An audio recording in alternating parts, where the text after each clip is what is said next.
Welcome back to another episode of YouTube with the boys. Today we have a fantastic episode on one of your favorite YouTubers and streamers, and also a star of the Hunger Games trilogy. You may know him as MoistCr1tikal, Penguinz0, our favorite YouTuber, Charlie. Did anyone tell you that you're kind of intimidating? All the time. It's my bulging muscularity and just absolutely disgusting stature. I'm standing at a beautiful 5'6". Like going through doorways is oftentimes Wait, burdensome. It's just massive shoulders popping through. but you're only 5'6"? Did you say only? Did I hear that? So Charlie has been on the platform for forever. He was re-uploading videos when he was younger, and then made parodies and other things, and he is just a king on the platform, known as Jesus with his black flowing hair, his impressive bulky stature, and the famous white t-shirt. So today we're going to be talking about Charlie, and I suppose I will just get right into it. So Charlie has been on the platform for forever. If we go to check his oldest video right now, we can see that it was 13 years ago. Dude is one of almost as OG as you can get on YouTube. There are not many people who have been on the platform for this long. So on YouTube, his name is Penguinz0. On Twitch, it is MoistCr1tikal, but a lot of times he just goes by Charlie. I think you can refer to him to either one, but I've heard him referred to as MoistCr1tikal more. So I feel like I've known about Charlie for a while, but then he started playing Among Us, and I've kind of, rediscovered him through Jack's channel and a little bit through Offline TV and also just PewDiePie to see him more in the mix with people. I was like, oh, that guy's funny. I should watch him. So I've gone out and kind of watched a lot of his videos. And he is just a fantastic creator by all means. And in some instances, I've talked about in the past, I've been like, wow, this YouTuber can do whatever they want at this point. They can just kind of upload anything. I say that, but none of that is more true than when it comes to MoistCr1tikal. And I think I can say that statement. Probably even more than PewDiePie. Charlie he has, I think, 7 million subscribers. Yeah, 7.69 million subscribers. Let's hope it stays at that number. But he can literally upload about whatever he wants. I was an extra in the Hunger Games Mockingjay Part 1. I know, no autographs. I'm just a normal person like all of you. I put my pants on one nipple at a time and wipe my crack after a hard with both hands. Yes, he does have some series, but it's just him reacting to a bunch of random stuff, playing random games. It's just honestly amazing. You can see a lot of his videos over 1 million views, almost all of them over 500,000, and he can do this well. It is incredible to see someone do this and almost defy an algorithm, I feel like. So, let me just show you his variation, and we'll get into some more specific things. So, one video that was posted a day ago, right? 1 day ago. He posts very often. I see almost 2 videos a day. So he keeps them churning out. He keeps going and going and going. But here's what I see. A day ago, he posts a video called Beef Jerky is a Scam. Now, I've watched this during my research. It is at 1 million views and was posted a day ago. Just think about that. And it's called Beef Jerky is a Scam. In that video, he literally just goes through and talks about how he is mad about the amount of beef jerky in the packages and how it's too expensive. That is the whole video. It's 9 minutes of him just opening bags of beef jerky and saying, look at this.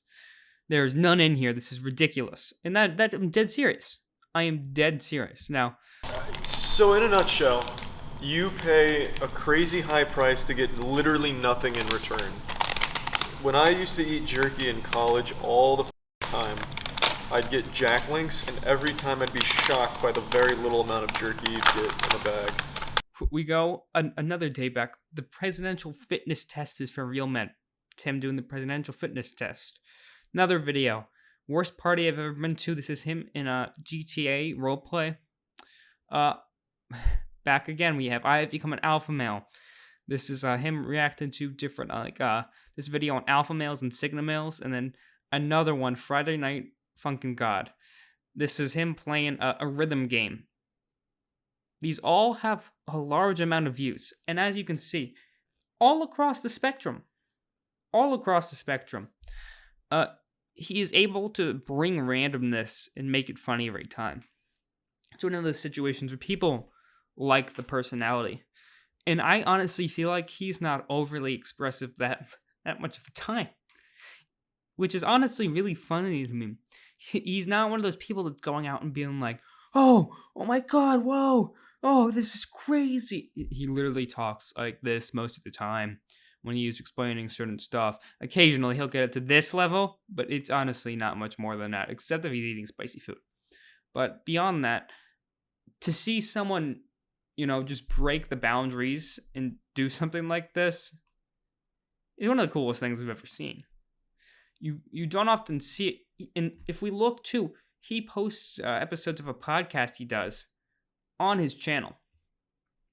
Now, I've never seen this before. I don't know if I've ever seen like a channel post podcast episodes on their channel, because it's usually like, oh yeah, that video is going to be so much longer than usual, like it's going to do horrible. But no, he has 6-minute videos, 57-minute videos, an hour and 34-minute videos. And he just bounces back and forth in an incredible way. And to do that, you really got to be someone that people like. Because the YouTube algorithm is a thing. Although he has defied it, it is still something that exists. It didn't just go away, and he doesn't really care, and he just does it. Which is awesome. I am totally for it. Now, let's get into his some of his series, and maybe we'll get into his streaming. Okay, so some of his series. So the two main series that I have seen is he has a podcast. Recently, he has been doing some Grand Theft Auto roleplay on the channel. But the two things I've seen that are kind of like legitimately actual like shows per se that repeats are MoistCr1tikal and the Liquid Ladder. So let's start off with MoistCr1tikal. MoistCr1tikal is a show where he goes and he either reviews a game, a film, a TV show. I don't think there's an actual limit to it. It's like, I think he can kind of just do whatever he wanted to with MoistCr1tikal. He doesn't really kind of limit himself to just games or just TV shows. He reviews what he wants to. And those are usually shorter videos, and he just gives his 2 cents on it. He says, I think this is good, I think this is bad, and then he usually rates it. And he is very good at reviewing things. And like it's a skill. There are some people that are not able to articulate their opinions, not able to articulate what they think, or are either too neutral when reviewing things. And from what I've seen, he is very, very well spoken while reviewing. And that's not the easiest task. He explains why he thinks things are good, why he thinks things are bad. What if it's like a repetition of the last game, he explains what he thinks is repeating. Sometimes even gives what he wants. And that's a hard skill to have. And honestly, he does it very well. I'm going to let you know I was pretty disappointed with Hitman 3, not just because of the absence of Postman Dale, but the game is just really a carbon copy of Hitman 2. There is, I think, only a single new gadget or even really new feature in the game, which is the camera. And the camera's pretty cool, especially when it comes to a great mission where it's basically like Knives Out, where you're solving a crime while going about trying to kill your target. It's really a great mission. Let me make this clear. I don't think Hitman 3 is a bad game by any means, but with 2 years of development, I would at least expect them to change a few things, improve a few things, add anything at all. I think it's good. If I were to go to review something, like, he's the only one where I feel like I'm getting a legitimate review. I feel like I'm getting his actual opinion, and it's usually presented in a way that is very understandable. So hats off to that, especially since they can range from long to short. which again is dangerous. Like he has one on the recent Pixar movie Soul, and that's only 4 minutes. And he has one on Hitman 3, which is 7 minutes. So he really does it based on the content he was viewing and does not try to push it to 10 minutes or anything like that, which is very respectable. Now moving on, like the second real show I've seen is him doing tier lists, also called the Liquid Ladder, I believe. So the Liquid Ladder, I think this is probably my favorite show on the channel, because I don't know why, I love seeing other people do tier lists. Just because it's one of those things where you're like, I'm not going to buy every cereal in the store at once. I'll watch someone else do it, but I don't want to spend my money on that. But he does, and he reviews them, again, with that same honest review style he has, articulating himself incredibly well, doing all of that. I think he does a great job of making his opinion known, and also not succumbing to pressure. I think in a recent, I don't know how recent it was, I think it was actually older, maybe like 3 months ago, not too old, but he rated like fast food places, and he gave like Chick-fil-A like maybe like a subpar, like a C tier or a B tier, and that is like a risky opinion. Not many people are willing to just, stick their neck out like that, and he does it with no regret. And I feel like he doesn't even try to mince words, which is a very important skill within reviewing things. He doesn't try to say, "Oh no, I mean it's really good." No, it's like really good, but I'm not the biggest fan. Like you may like it. No, he is gonna get to the point. I still firmly stand by my opinion that Chick-fil-A is remarkably overhyped for what you actually get. I will stand on this hill and till the end of time. The chicken is good, yes. The fries are good, yes. But why is it worshipped and hailed as the second coming of Christ in a fast food restaurant? It is just pretty good. It's not even great. That's what I think makes him in these successful. And half the time, I'm gonna be honest, he doesn't have like the biggest selection. He did a chip review recently, and he didn't get like all the chips possible. He just got what was available at his local gas station. That's literally what he said. But he still did it, and I still watched it. It's enjoyable. And you don't get mad at him. He's very honest and forthcoming about what he does and what he has, and it just seems like, oh yeah, I was gonna review chips, so I just got them from the gas station. There's a weird normality to his channel of not having him being too overboard, but still giving enough that makes it very desirable. Now, another, I don't know if these next technically kind of is like official series, but he does a lot where he reacts to like different YouTube videos or things that come out, react to, different YouTube drama, like there was Rush drama. I think he reacted to PodChamp getting taken away, all stuff like that. Then the other side of his reaction is he usually reacts to like funny videos, almost like a Cody Ko type style. I did an episode on Cody Ko if you haven't listened. Like Darman, who you've seen from Cody Ko, and just other random YouTube videos. I think one of his most popular one, maybe his most popular one, is he reacts to like slapping competitions. If you never see it, there's videos on the internet where, grown men, they just slap each other in the face. If you like don't get knocked out, you win. Or, don't call uncle, but that's how those go. And I think those do really well. He's kind of known for that. But then he'll just watch random YouTube stuff and all of that. I'm super impressed with Yasha. I wish this guy could slap a little harder. I'm impressed with his durability, but his slaps leave a lot to be desired. His slaps are kind of like a wet fart, but his defense is like a steel tank. I think all those do pretty well as well. And reaction kind of goes with reviewing, his skill there. But he is usually funny, he knows when to make quips.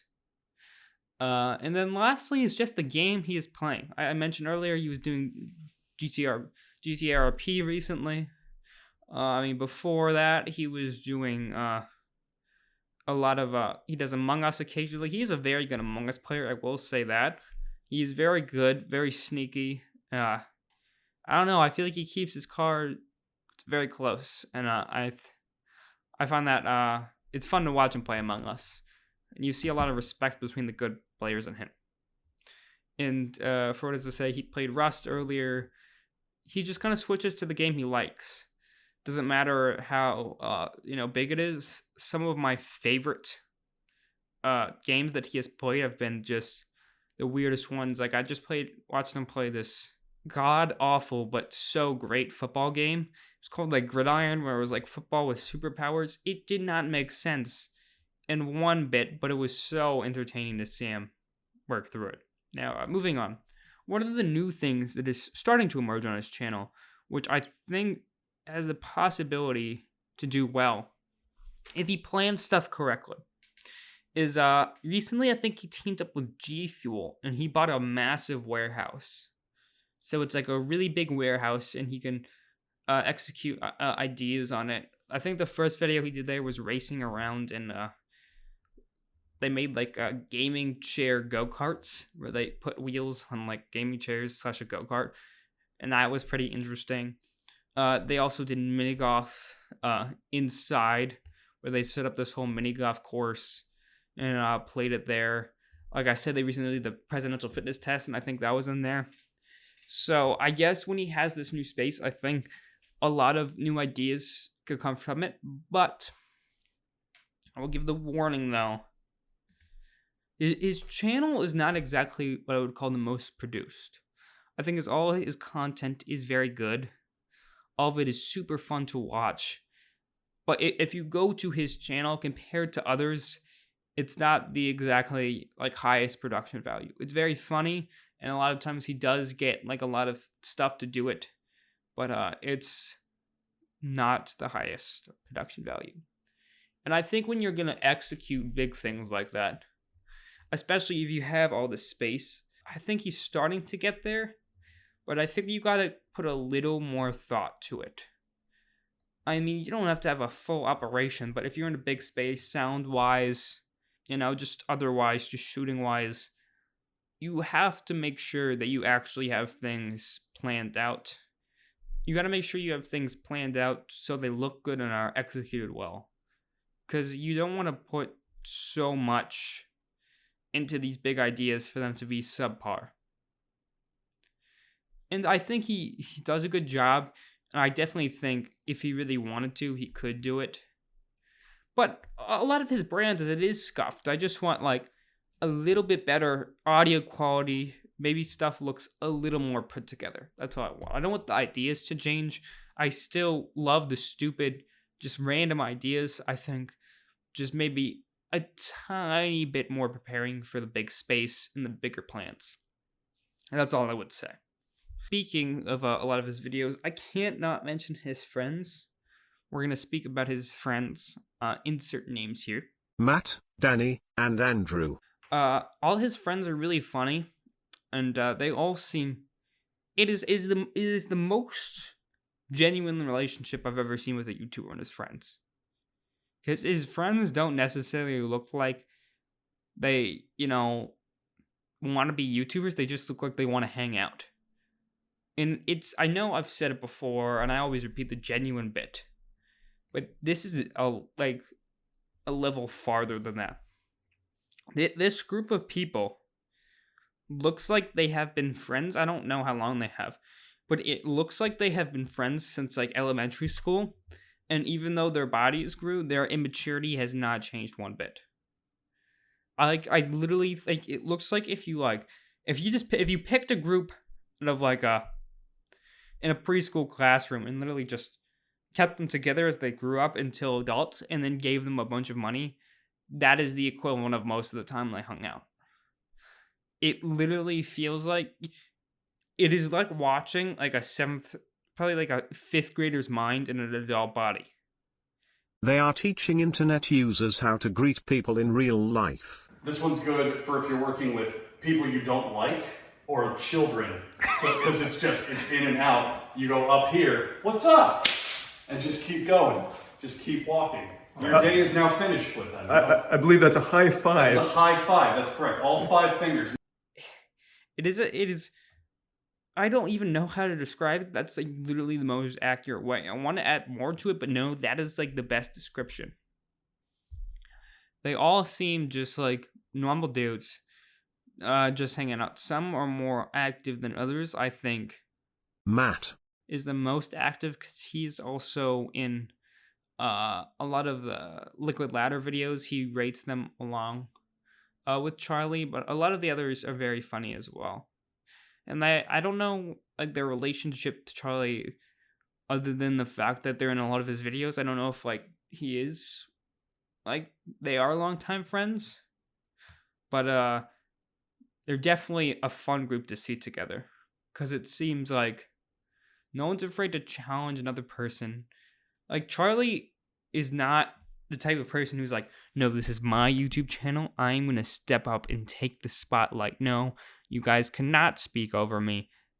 I've seen him like take a step back and almost let the others take the lead in like the wackiness in videos. It feels like even though it's his channel, it almost feels like an equal level playing field, which is not necessarily you always want to see because some people, want their YouTuber to take the lead, want the top creator to lead things. But it honestly seems like a group of friends, and I respect that so much. And in the past, weeks and months, I think he has played with a lot more people. I've seen him play with Toast in that whole Among Us group. I've seen him play with on the Rust server with everybody. With Jack a lot. I think they're closest of those that you may know. And every time it seems like, oh, he's been playing and doing a lot of stuff with Ludwig, which is really exciting because I love Ludwig. I think Ludwig is so funny. In the past few months, I did an episode on him, but like I said in the episode, I went from 0 of content to all of them. And now they have a game show on Twitch together, Ludwig and Charlie. And it is wonderful. It's really well done and really funny. There are personalities that I feel like gel fairly well together in the sense that they're both kind of crazy, but they both have this chaotic energy, but also know how to hold a camera, if that makes sense. Not in the sense of filmmaking, but they know what to do when the camera's on them and how to flow well. Charlie, would you recommend? Would you recommend? Oh, you're never too old for ketamine, I always say. That is so wise. Let's see number 5. Which is, I don't know if that's a skill you can learn. I mean, I'm certainly not good to it. That's why I'm doing it audio-wise. But they both do it fairly well. And they know when to, step back when making jokes and step forward. Overall, a really good team. So I feel like, overall, Charlie has just mastered the ability to do what he wants more than any other person on the platform. And I would love to see him continue this. And if he does do bigger stuff, I think increase the production quality a bit more. But I would love to see the continuation of the random videos. But when he does go for something bigger, to do it. Oh, he also has an addiction to Yu-Gi-Oh! And Pokemon cards, so that's also fun to see. Streaming wise, I don't watch him that much. I think he's MoistCr1tikal on Twitch, and usually he is very, very funny. I've never really seen a bad moment from his streaming, but I don't know if I necessarily always watch his. I think he's live fairly often, so if you just go and watch him, look out for his channel. He'll usually be there. And he's great at what he does. And that's all I think I can really say. I'll just start stretching a bit. Thank you guys for all the recent support. We have had fantastic weeks, beyond my belief in the past 2 weeks. It's just crazy. You guys are awesome. I love that you supported the Nikki and Minx video. I'll continue to make more fun videos like that. You guys are just awesome. That's all I can say. Thank you guys so much. I'll see you next time. Goodbye.